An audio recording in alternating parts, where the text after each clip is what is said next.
Shalom a todos. Aqui, pastora Meili, do Tropa de Elite de Jesus. Com muito tempo que eu não venho aqui, saudade de todos. E trouxe uma palavra para vocês hoje que o Senhor foi trazendo no meu coração aos pouquinhos. E eu quero falar com vocês hoje sobre novos ciclos. Novos ciclos. E focando assim na ideia da renovação da nossa mente, né, e da transformação que vem através de Deus para nós. A Bíblia ela ensina que um novo ciclo é um novo começo que pode ser encontrado através da fé. A fé em Jesus, a fé na palavra, a fé na verdade, que transforma as nossas vidas e nos torna uma nova criação. E aí eu, aproveitando a deixa, eu quero perguntar a vocês: você se sente uma nova criação? Em 2 Coríntios, capítulo 5, versículo 17, fala isso, que nós somos nova criação. Vamos ler? 2 Coríntios 5, 17. Fala assim: portanto, se alguém está em Cristo, é nova criação. As coisas antigas já passaram. Eis que tudo se fez novo. Você se sente uma nova criação? Quando você olha para você, você vê que tudo mudou. Quem você era já passou. Já surgiram coisas novas na sua vida? As coisas velhas já passaram? Ou ainda está aí no processo? Porque a Bíblia fala que uma nova criação surge coisas novas. Como é que está o teu processo de vida hoje? Você está avançando? Você está parado? Ou você está retrocedendo? Em outras passagens, também enfatizam a importância de discernir um ciclo para iniciar o outro. Quando nós estamos chegando perto do inverno, a gente começa a preparar as nossas roupas de frio, a lavar elas, tirar do armário. Você tem se preparado para os novos ciclos, os novos momentos em que Deus já tem falado há muito tempo com você que vai mudar, que Ele vai trazer o novo? Porque o de repente de Deus chega, mas o de repente de Deus, Ele vai falando com a gente várias vezes, o que irá acontecer conosco. Ele sempre se revela. Mesmo no ímpio, naquele que não conhece a Deus, Deus sempre dá um jeitinho de enviar alguém para falar alguma coisa, para dar sonho, para mostrar a importância dessa pessoa. Só que muitas vezes ela não quer, ela fecha o coração. E nós, como cristãos assumidos, que dizemos ser cristãos, que temos a Jesus, nós estamos observando os novos tempos, as novas estações. A gente está se preparando para cada uma delas? Ou a gente está saindo sem guarda-chuva, sem casaco, né? E Deus está lá, igual aquela mãe que fala: leva o casaco, ó o guarda-chuva. E às vezes a gente não está focando nisso, né? Em Eclesiastes 3, versículo 1 fala do tempo. Eclesiastes 3:1 fala do tempo. Para todas as realizações há um momento certo. Existe sempre um tempo apropriado para todo propósito debaixo do céu.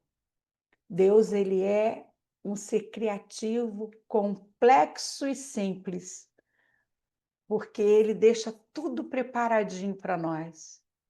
Ele dá o tempo certo de plantar, o tempo certo de colher, o tempo certo de ficar quietinho. Ele dá o tempo para tudo. Quem é que fica ansioso? Quero para hoje. Ai, agora. Eu estou com vontade. As nossas vontades gritam. E Eclesiastes diz que há um tempo para tudo. Minha mãe, quando eu era pequena, falava: "Eu quero ir à praia".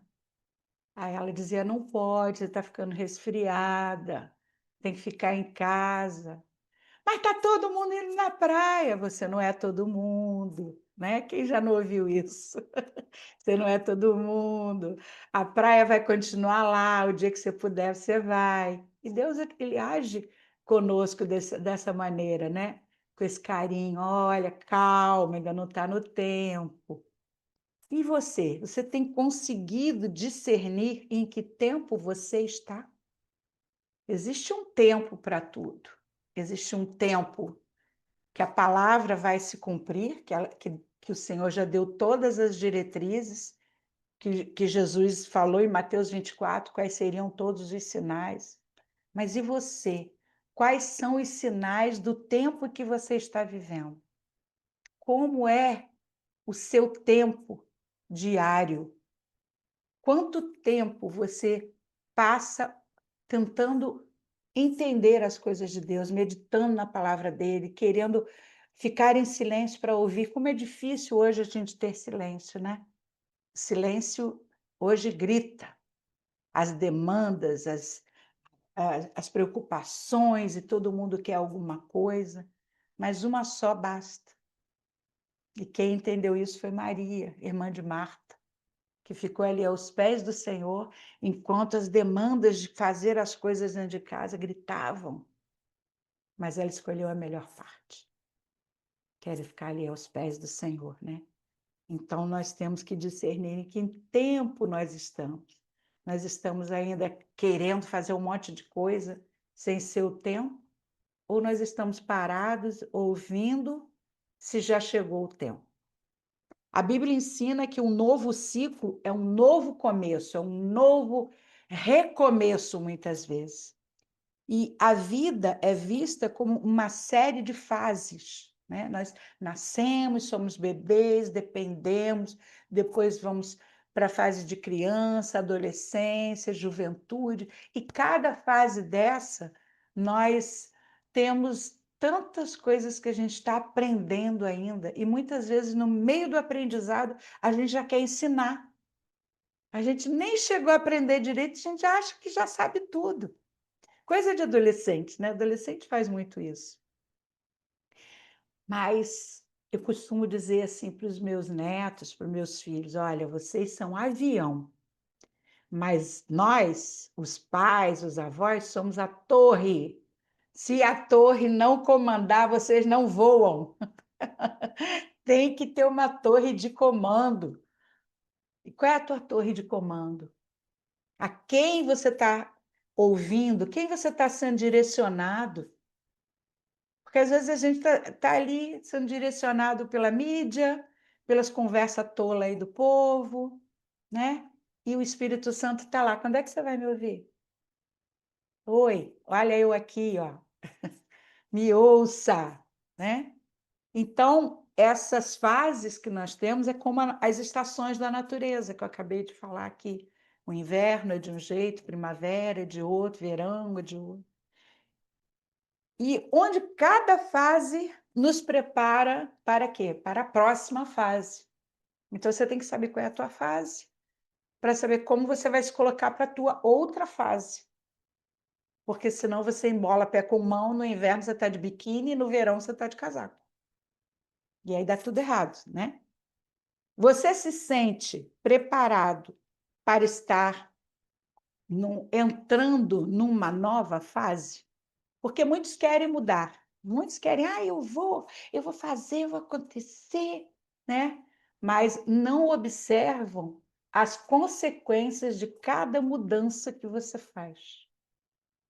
Cada mudança gera consequências. Enquanto a pessoa é bebê, alguém vai ali e vai trocar a fraldinha dela, vai limpar, vai deixar ela limpinha, mas aí depois ela começa a ter que aprender a fazer as suas necessidades no ambiente certo, no local certo, e aí ela vai ter que aprender a segurar as necessidades, aprender a ir ao local certo, a se limpar, e assim consecutivamente. Cada fase que você passa, quanto mais você amadurece, mais responsabilidade você tem de lidar com as mudanças do amadurecimento. E nunca é fácil, nunca é fácil, mas é prazeroso para Deus observar quando nós nos desenvolvemos e vamos ficando mais fortes, e principalmente quando nós entendemos a obediência a cada fase que Ele nos dá e nos colocamos, Senhor, eis-me aqui. Mas como é difícil isso, né? Nós nascemos cheios de hormônios rebeldes. Os hormônios querem fazer a vontade deles. E aí eles brigam para você fazer aquilo que você não quer fazer, mas você quer fazer. Tá entendendo? É tão complicado, porque a gente tem muita justificativa, hormônio, vontade, e limitação, e eu não gosto da minha vida, ai, meu pai é muito chato. E o Senhor está lá falando para a gente. Nada é por acaso. A gente não nasceu na família que a gente deseja, mas da que a gente precisa para crescer, para desenvolver um amadurecimento que a gente vê pessoas que têm famílias que são assim bem simples. E essas pessoas despontam às vezes como médicos, advogados, engenheiros, e outros que têm famílias ricas com doutores, e aí o que que acontece? Se tornam drogados. O que aconteceu ali? Não é que alguém tenha culpa, é que alguém não entendeu as fases que teria que viver e amadurecer em cada uma delas. Há diferentes formas de você amadurecer. Quando você pensa em um novo tempo, em um novo ciclo, em uma nova fase da sua vida, o que que vem na mente de vocês? O que você pensa? A minha nova fase, eu quero ser garçom. Será que você pensa isso? Minha nova fase, eu quero ser mordomo. Não, a maioria das pessoas pensa assim, não, eu quero ser rico, empresário, ganhar muito dinheiro, mas às vezes o Senhor nos chamou para ser mordomo, e não senhor das terras. E a gente tem que entender quem nós somos. Qual é o nosso chamado verdadeiro? O que que grita no teu coração? O que que fala o teu coração assim? É isso que eu sou apaixonado. Eu sou apaixonado por cuidar de criança. Sou apaixonado por cuidar de idoso. O que que grita no teu coração? É nessa fase que o Senhor quer nos levar, ao entendimento de quem somos, qual é o propósito que nós viemos a essa terra. Então, cada fase da nossa vida, ela clama para quê? Para a gente terminar no céu, né? Todo mundo quer chegar no céu, mas existem fases de perseguição, existem fases de tortura, existem fases de solidão, existem fases de cruz para se chegar ao propósito final. Então, através do arrependimento e da fé, é uma das formas que a gente pode chegar a entender o que Deus quer de nós, né? Me arrependo, Senhor.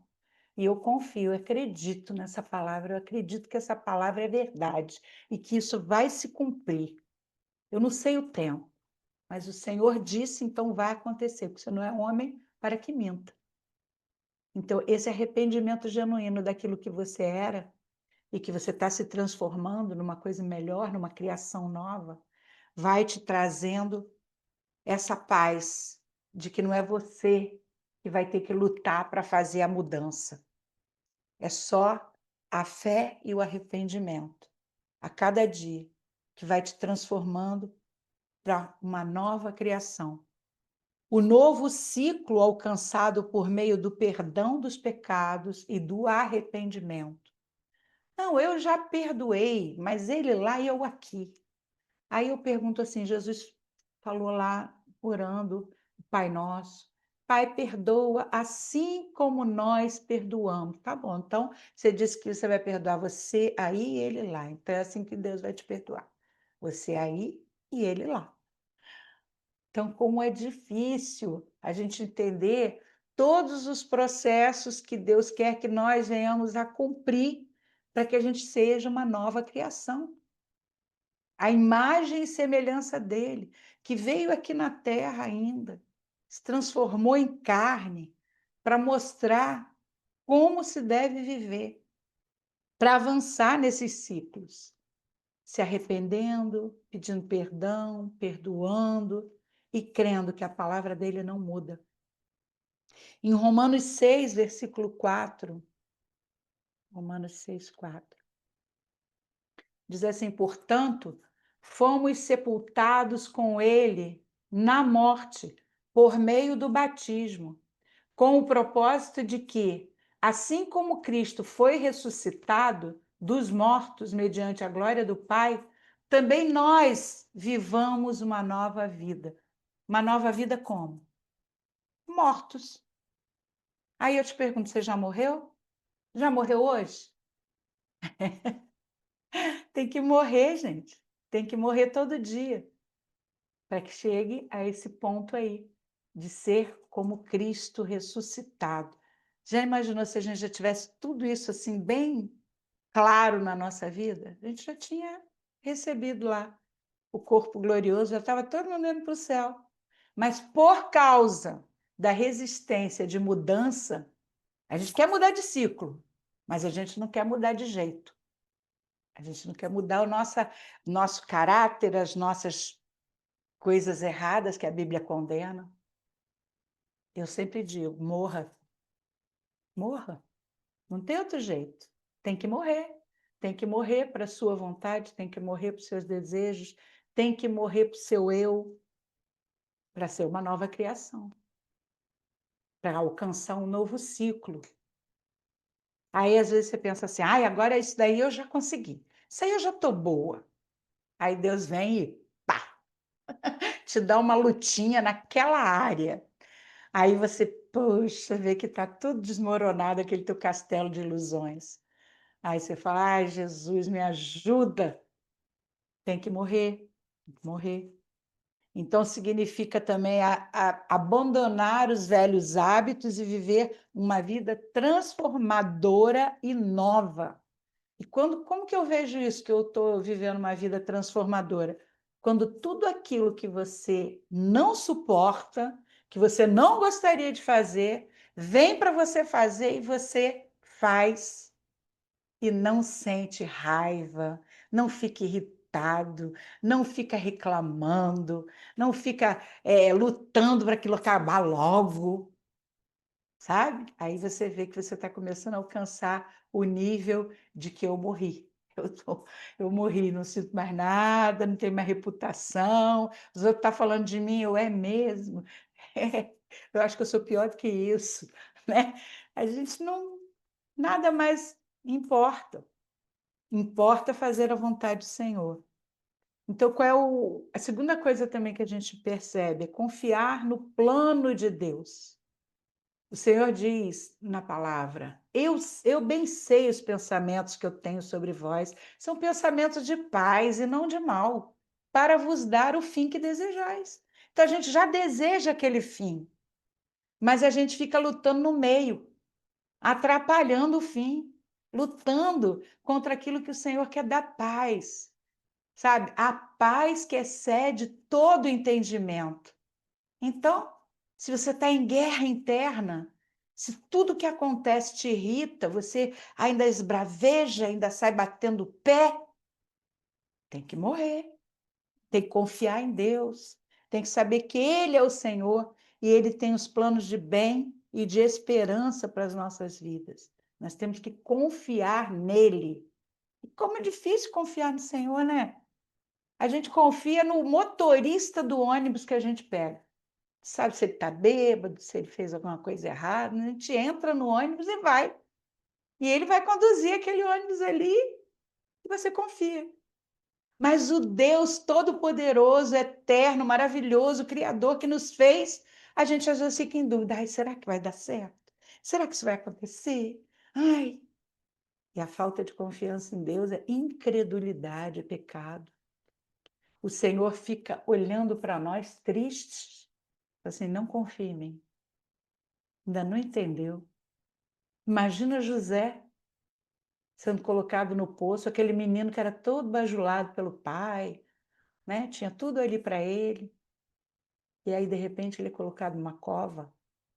Plano de Deus, plano de Deus.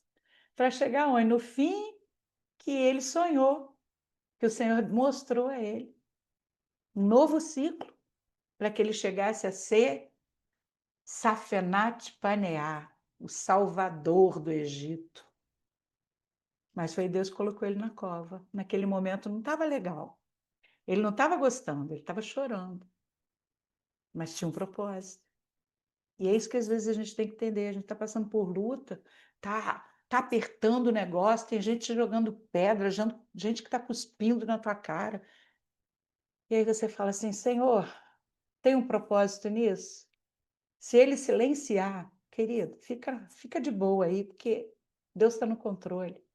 Na hora certa ele vira o jogo e daqui a pouco você é governador onde você nem imaginava.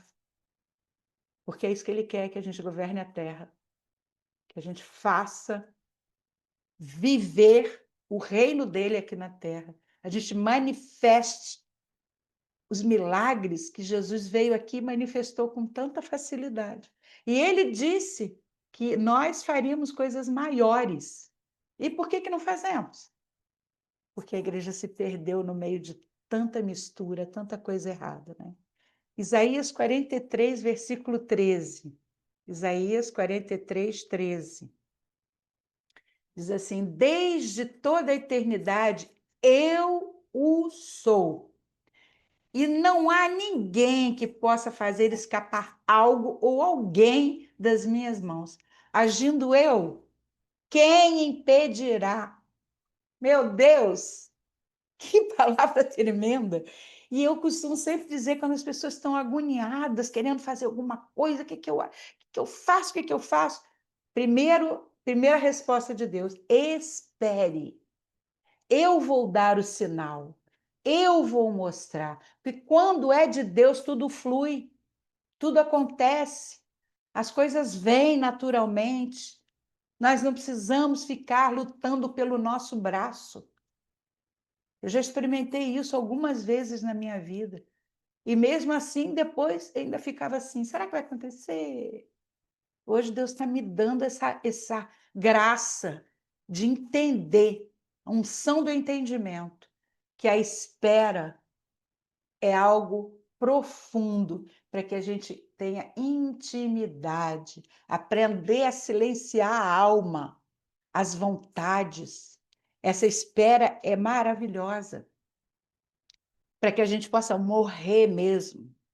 E essa promessa que Deus coloca aí em Isaías 43, de abrir um caminho no deserto, fazer rios na terra seca, para que nós possamos prosseguir nossa jornada, não importa. Não importa o que estão falando, ai, vai vir tsunami, vai ter guerra nuclear, o Senhor vai nos guiar no meio do deserto, no caminho que Ele já preparou para nós. Ele já preparou. O que nós temos que fazer é esperar aquele momento que Ele vai dizer, agora vai. E Ele é maravilhoso, porque quando Ele fala isso, tudo se abre. Tudo se conforma naquilo que é para acontecer. Pessoas que nem te conhecem, do nada envia dinheiro para você viajar, para fazer as coisas todas que você tem que fazer. Mas quando não é, não adianta você querer fazer do seu jeito. Porque se ele falou, ele vai te manter no deserto até a hora que ele quiser te liberar. E é isso que a gente tem que fazer, confiar. Apocalipse 21, 5. Apocalipse 21, 5. Diz assim: aquele que está sentado no trono afirmou: eis que faço nova todas as coisas. E acrescentou: escreve isso, pois essas palavras são verdadeiras e absolutamente dignas de confiança. Tudo que está aqui é absolutamente digno de confiança. A gente pode crer. Só o que a gente tem que aprender a fazer é esperar. E enquanto a gente espera, a gente vai fazendo as contas, vendo as consequências. Deus falou que vai fazer essa mudança tal. Eu vou entrar num novo ciclo. Será que eu estou preparado para isso? Né? Será que esse ciclo que o Senhor vai me levar, eu vou estar preparado para ir? Eu sou coordenadora da Atalaias Níger. Eu falo para Deus, Senhor, eu não me sinto preparada para ir para o Níger. Não sinto. Mas eu sei que se um dia Ele quiser me levar, Ele vai preparar tudo. O calor não vai me incomodar, a comida não vai me incomodar, vai ser tudo tranquilo. Porque é no espírito, não é na nossa alma, nem na nossa carne, nem na nossa vontade. Nas nossas vontades carnais, a gente não vai fazer nada, gente. A gente senta e chora. Senta e chora. Porque tudo é difícil. Tudo leva a um caminho, a uma escada que você precisa se esforçar para viver, né? Quantas oportunidades você já teve, mas acabou escolhendo errado? As nossas escolhas determinam o nosso futuro. Não, não quero mais, eu vou chutar o balde, eu vou fazer. Gente, respira, respira. Você tem uma pastora aí maravilhosa, que você pode ligar para ela e falar assim, pastora, eu estou com vontade de chutar o balde. Que ela vai falar assim, calma, respira. E graças a Deus por isso. Eu oro para que as pessoas entendam que elas precisam de ajuda. Nós somos como aqueles que, quando Lázaro saiu do túmulo, todo cheio de faixa, o Senhor Jesus falou assim: vai lá agora vocês e tira a faixa. Então, é a gente aqui, é o corpo de Cristo, cada um cuidando daquilo que o Senhor mandou cuidar. Isso é maravilhoso. Se você tem uma pessoa que você pode confiar, que você pode chegar para ela e contar todas as coisas que tem aquela sujeirada toda, né? Aí você vai lá e fala tudo para ela. Graças a Deus, porque aí você se limpa, você se aconselha com a pessoa certa. Não sai falando tua vida para ninguém, não, gente, pelo amor de Deus. Escolha as pessoas certas, escolha o certo, escolha ouvir o Espírito Santo, escolha esperar. Se Deus não falou nada, se ninguém falou nada, teu pastor, tua pastora não falaram nada, não faça, não faça. Porque as consequências de uma mudança, de um nervosismo, um momento de crise, podem te trazer consequências terríveis. Terríveis. Quando você faz fora do tempo, fora do lugar e fora da forma que Deus quer, né? Como assim, pastora? Qual o padrão de Deus? Qual é o padrão de Deus, gente? Sede santos, como Ele é santo. Ah, mas Deus é muito perfeito, eu nunca vou ser igual a Ele. Mas Ele te criou a imagem e semelhança dele. Então, se Ele te criou a imagem e semelhança dele, é porque você pode se tornar santo como Ele. E essa santidade fala de seguir o que está na palavra. Cumprir a techuvá, os 10 mandamentos, observar as leis que foram colocadas ali. As leis foram colocadas para quê? Para não pecarmos. Porque quando Adão e Eva estavam no paraíso, eles não tinham nenhuma regra ali em tábuas, como foi colocada depois por Moisés. Por que não tinham? Porque eles viviam em espírito. Mas quando eles pecaram, o que aconteceu? Os olhos abriram, eles viram que estava o quê? Nu. Ué, eles já não estavam nu ali há muito tempo. Conhecimento. Por isso que o Senhor não queria que ninguém conhecesse muito o que ia acontecer, porque o conhecimento de certas coisas nos leva a recuar, a ficar com medo, a rejeitar, a várias coisas. E ali, quando eles estavam, antes de ser abertos os olhos para o pecado, eles estavam vivendo tranquilamente, fazendo tudo aquilo que Deus mandou. E é isso que nós temos que voltar. a fazer tudo que Deus mandou, a não ficar olhando, ai, mas eu não consigo isso, não consigo, consegue.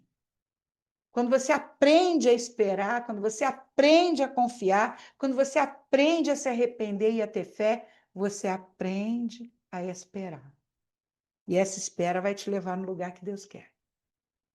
Então, quando se chega à maturidade, tá? Porque é aquela fase que eu falei, você é neném, você precisa de alguém para trocar sua fralda, vai crescendo, você vai alcançando maturidade para fazer coisas diferentes. E cada vez você vai ter mais responsabilidade.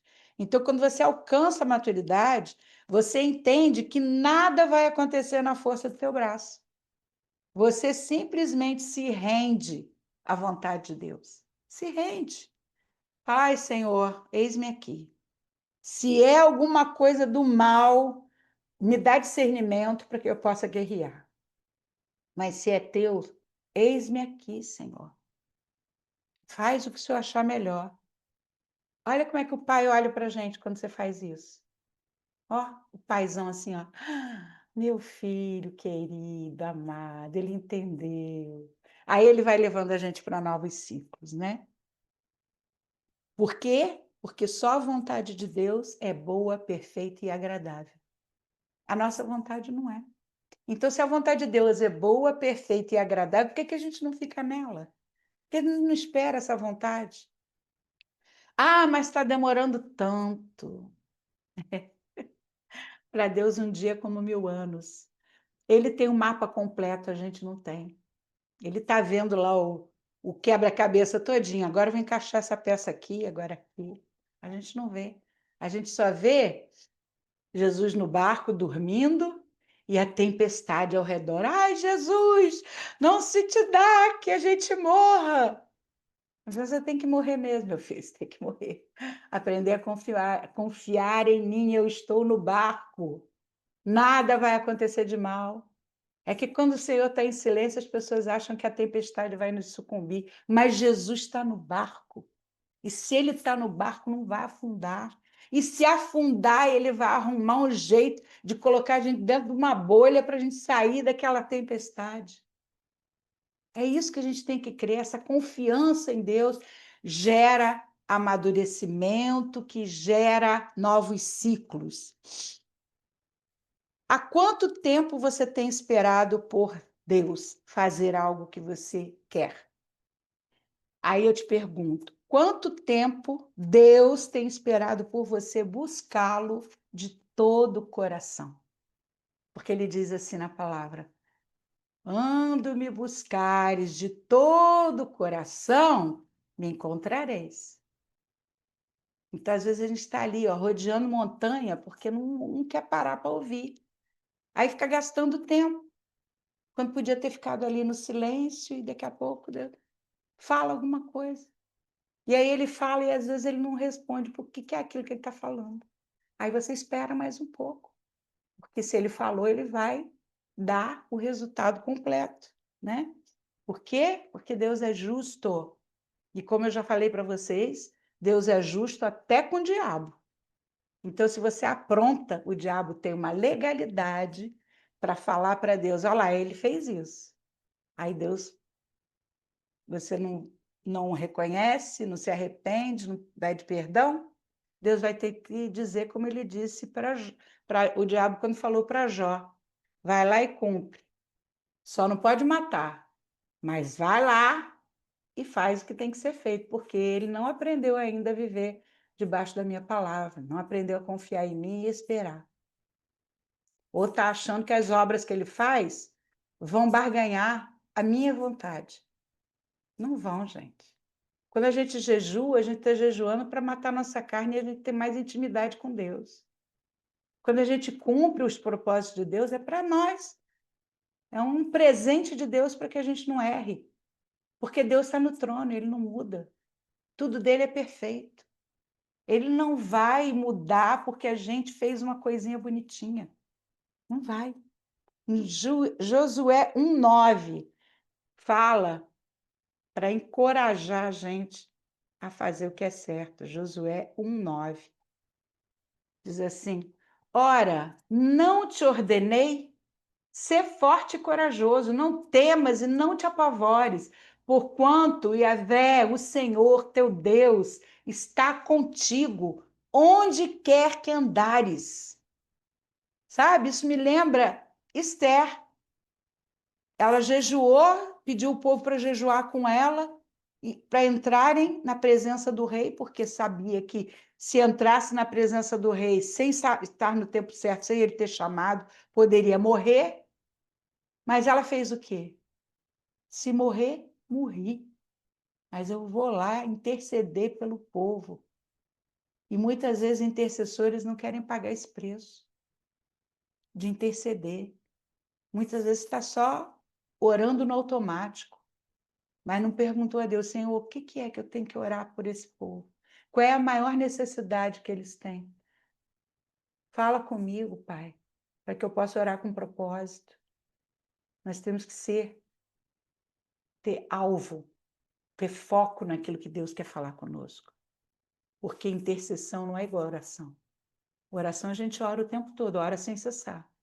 Eu agora aprendi a ficar orando mais em línguas do que até orando normal, porque a guerra é grande no mundo espiritual. Então, nós temos que aprender a guerrear, a orar, a interceder, tudo com propósito.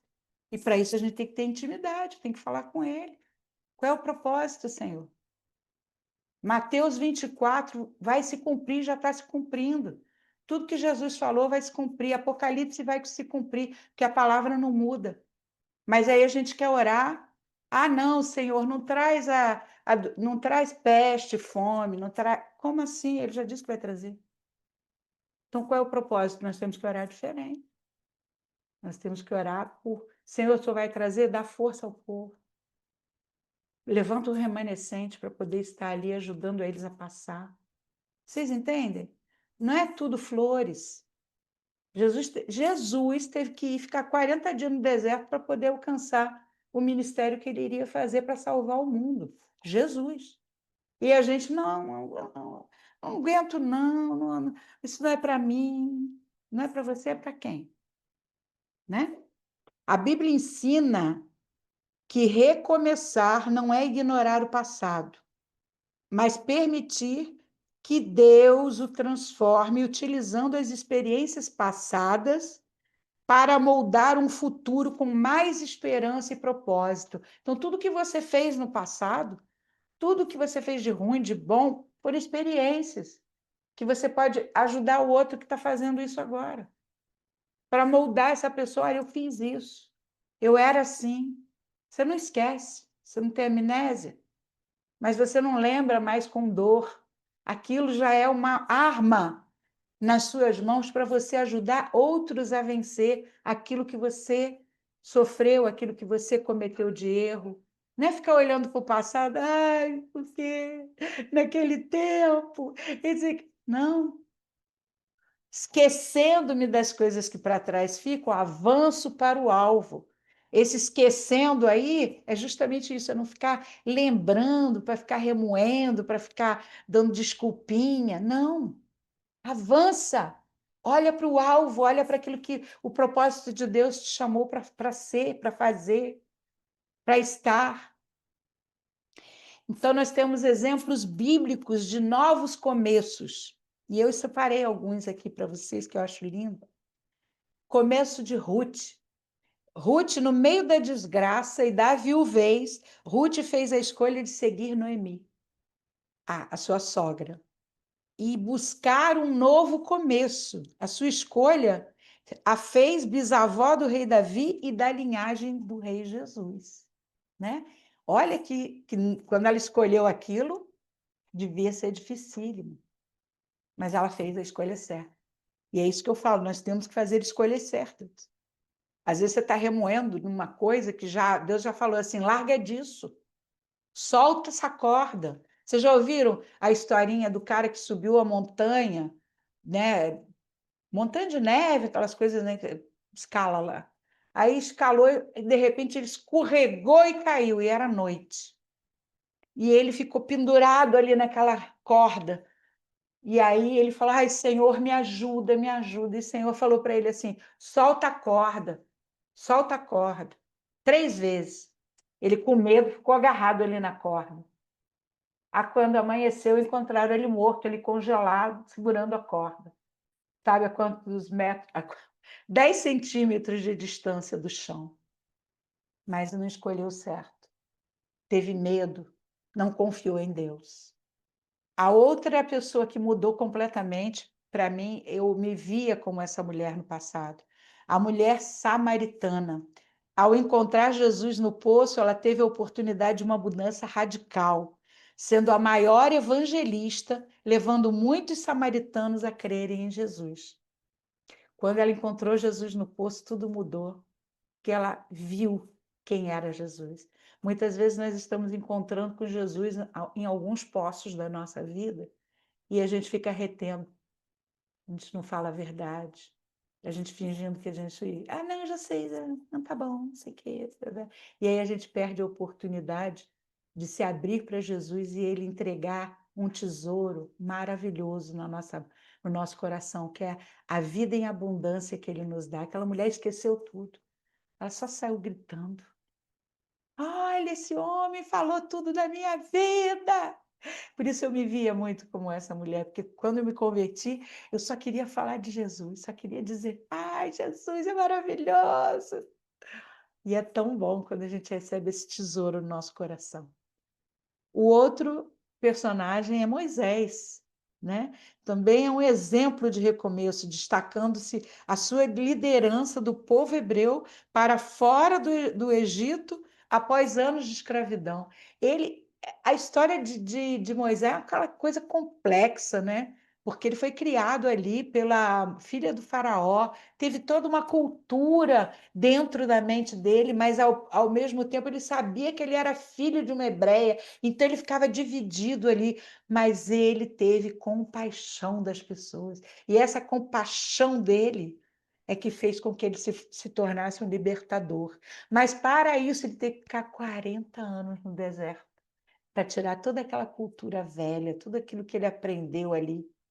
E às vezes a gente passa muito tempo tirando as cracas, tirando as culturas velhas, para que a gente possa sair limpo e fazendo a vontade de Deus. Então não reclame do tempo. Deus está trabalhando na tua vida. Outro maravilhoso é Saulo, que de perseguidor se tornou perseguido.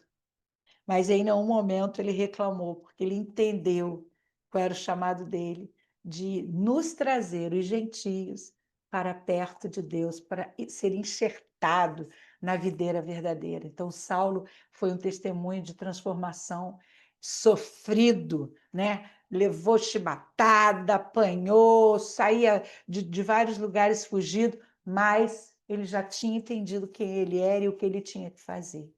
E muitas vezes o Senhor nos chama para esse sofrimento.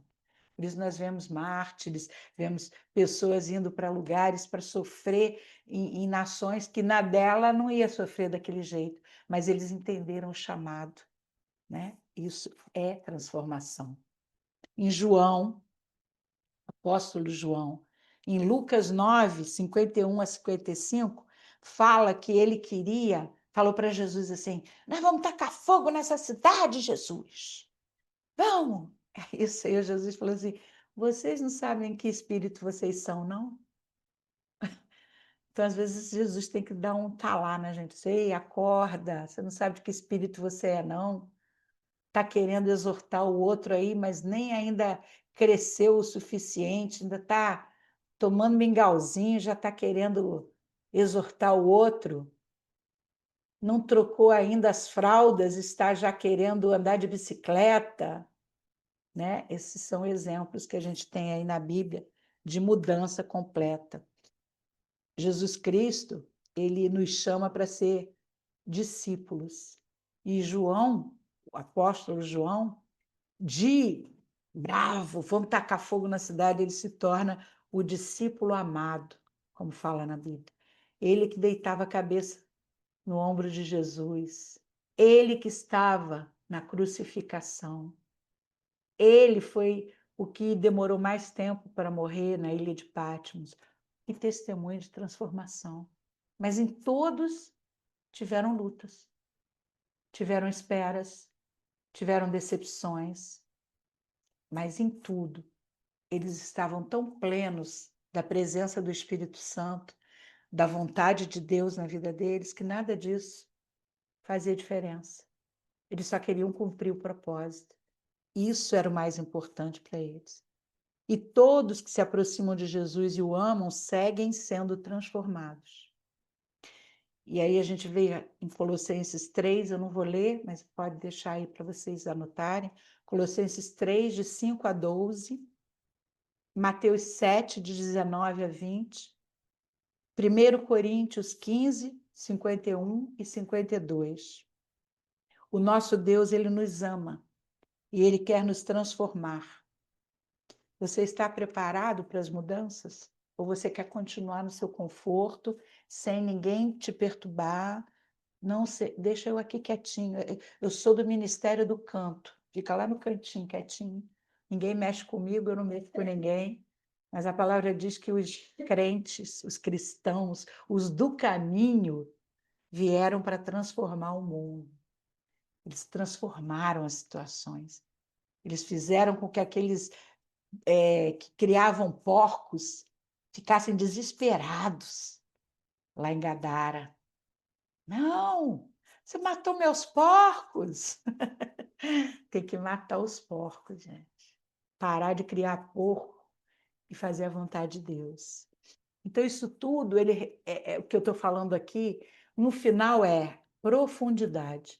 Você quer alcançar realmente a vontade de Deus, então se aprofunde.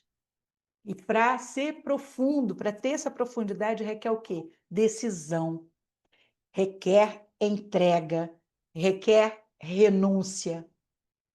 Não adianta você ficar no País das Maravilhas achando que você vai entrar na toca do coelho e vai sair lá naquele lugar bonitinho, cheio de cartinha falante. Não adianta. Jesus disse: se quiser ser meu seguidor, padecerá a perseguição. Né? Em 2 Coríntios 13, do versículo 5, fala, vamos ler, esse eu preciso ler, 2 Coríntios 13, 5.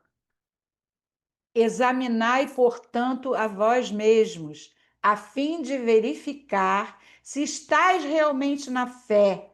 Provai a vós mesmos, ou não percebeis que Jesus Cristo está em vós, a não ser que estejam reprovados.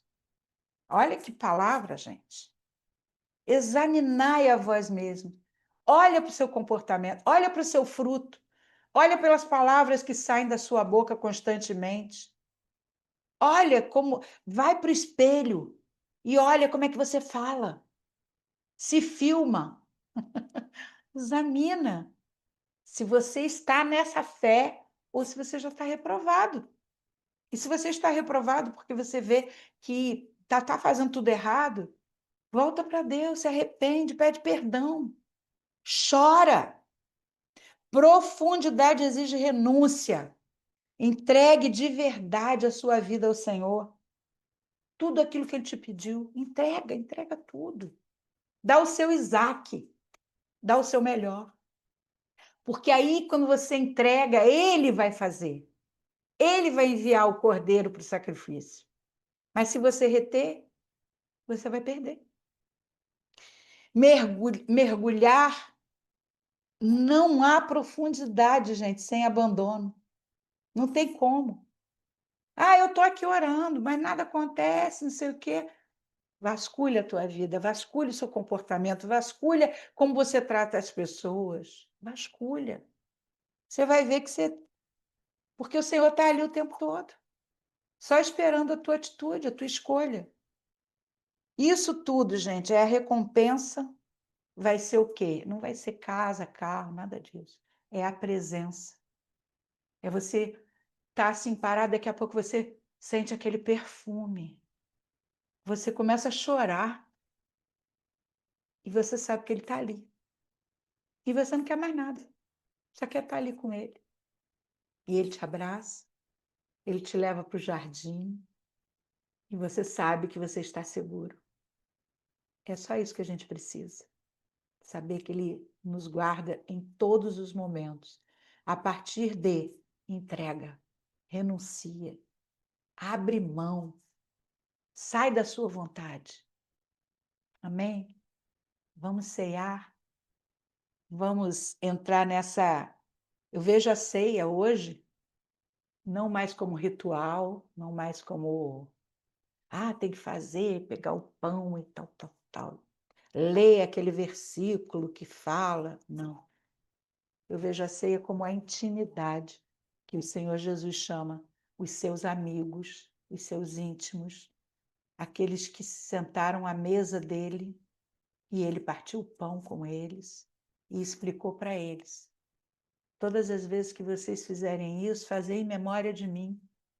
Todas as vezes que se reunirem em meu nome, que vocês vão estar ali falando de mim, é o que a gente está fazendo aqui, a gente vai ter essa oportunidade de chamar Jesus para a mesa, para estar conosco, nos dando essa parte dele, na intimidade com ele, fazendo parte do corpo dele, fazendo parte do sangue dele, que fala muito mais alto do que o sangue de Abel. Então, quando nós comemos do pão e bebemos do suco da uva ou da água, aquilo que você tem à mão para fazer, você está dizendo: Senhor, eu entrego a minha vida, porque se vocês se lembram, depois que eles cearam ali naquela mesa, Jesus foi para o Getsêmani chorar para se entregar pelo próximo. Então, toda vez que nós comemos desse pão e bebemos desse suco de uva, nós vamos nos tornando aqueles que podem fazer o que Jesus fez, entrega tudo para fazer a vontade de Deus. Amém? Podemos pegar o nosso pão e, com intimidade, dizer: Senhor, eis-me aqui. Senta na nossa mesa agora, porque queremos partilhar do pão uns com os outros e declarar que só o Senhor podia fazer esse sacrifício tão grande por nós. Obrigado, Jesus, obrigado por todo o sangue que o Senhor derramou naquela cruz pela nossa vida, por tua carne dilacerada ali.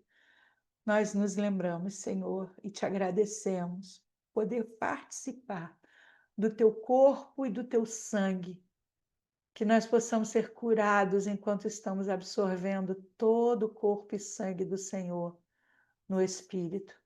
Que esse ato profético nos leve à dimensão do Espírito agora. Podemos comer e beber, em nome de Jesus.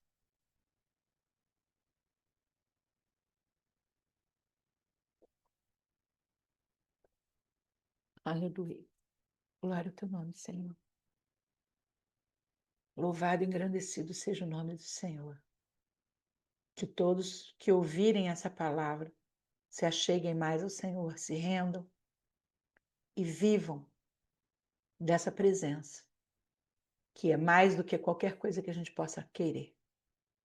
Shalom, shalom. Deus abençoe a todos. Em nome de Jesus.